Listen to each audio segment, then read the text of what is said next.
So, absolutely. But what's your first memory of stand-up? Was it in Ireland or in the Ireland, States? yeah. Was it? Yeah. my stand-up life is an Irish life. I'm an Irish comedian with a New York accent, really.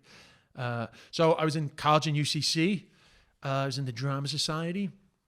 It's good vintage our year. Cillian Murphy was in Drama Society before he dropped out, and Kyle Murray was a presenter of Late Date, and Ed Wilson, who actually goes by, I think Ed McLiam, I think he goes is his acting name, but he's done a lot of work in the UK, and Gail, your colleague. Yeah.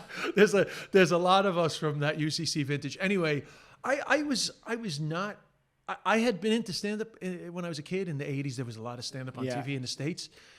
I had never really even thought about like Irish stand-up, but a guy I knew from recovery, actually, because I stopped doing anything when I was 19.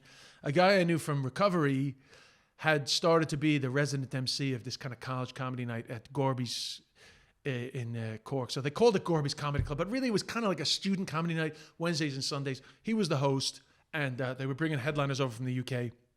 But they used to have a joke competition, not an open mic. I don't consider any of these joke competitions to be my first gig, but I did like getting up and telling like a Paddy Englishman, Paddy Scotsman kind of joke. Yeah.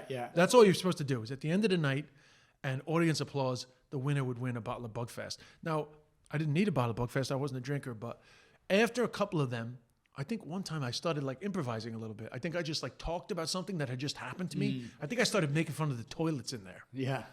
And my MC friend, who had already been telling me that I should try stand-up, told me that I no longer had a choice, and in 2 weeks' time, I was going to open up.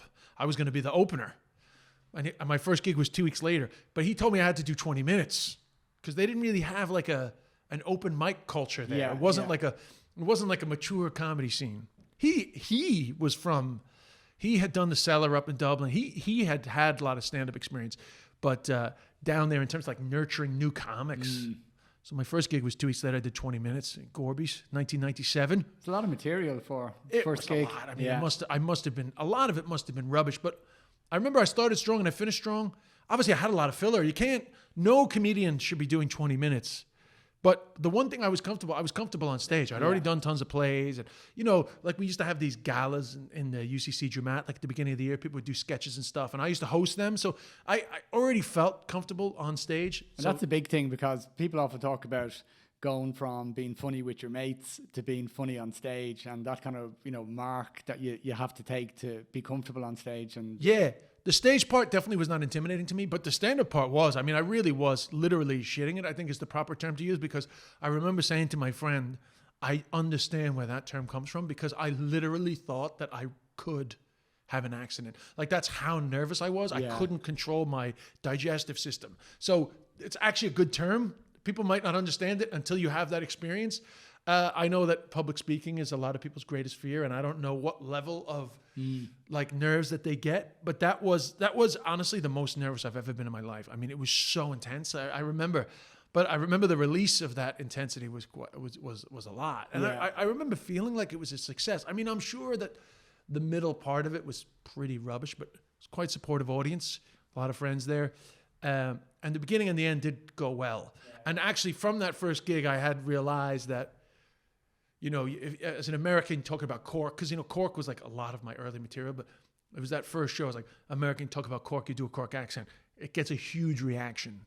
And so I did a few shows in there in Gorby's. I ended up hosting after 3 gigs.